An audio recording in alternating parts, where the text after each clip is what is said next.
Arestado ang sarong parking boy makalis na makuwaan ilegal na droga asin badil sa pigkasang operasyon sa Purok 1 Barangay CP Daraga Albay. Alas 10:50 nin aga kanakaaging Martes, Setyembre 24. Binisto ang sospek na si alias Chad, 34 anyos, may live-in partner asin residente kan Balduan Relocation Site Barangay Anislag parehong Banwaan. Sigun kay Police Captain Cherry Cutaran, ang Deputy Chief of Police kan Daraga Municipal Police Station, haloy manindang pigbantayan ang hiro kan sospek. Nakumpiskar sa iya ang sarong kalibre 38 revolver na mayong magkakanigong dokumento, duwang plastic sachet nin shabu asin iba pang drug paraphernalia.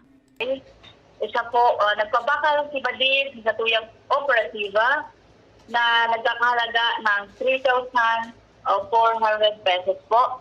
And at the same time po, na-arresto siya kasi wala po siya maipakitang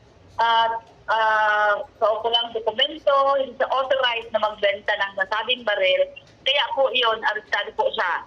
Napag-araman man na dati nang nakulong ang sospek, 2 taon na ang nakakaagi, huli sa reklamong panghahabon.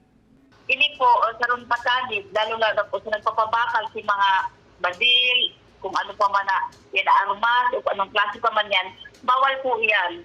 Dahil po yan pwede ipabakal, lalo na kung may mga kaukulang dokumento po. Nasa kustudiya na kan Daraga MPS ang sospek asin nahahampang sa kasong pagbalgar sa Republic Act 9165 o Comprehensive Dangerous Drugs Act of 2002, asin Republic 10591 o Illegal Possession of Firearms, asin parehong may rekomendadong piyansa na 200,000 pesos. Para sa mga baretang Tatak Bicol, Danica Garcia.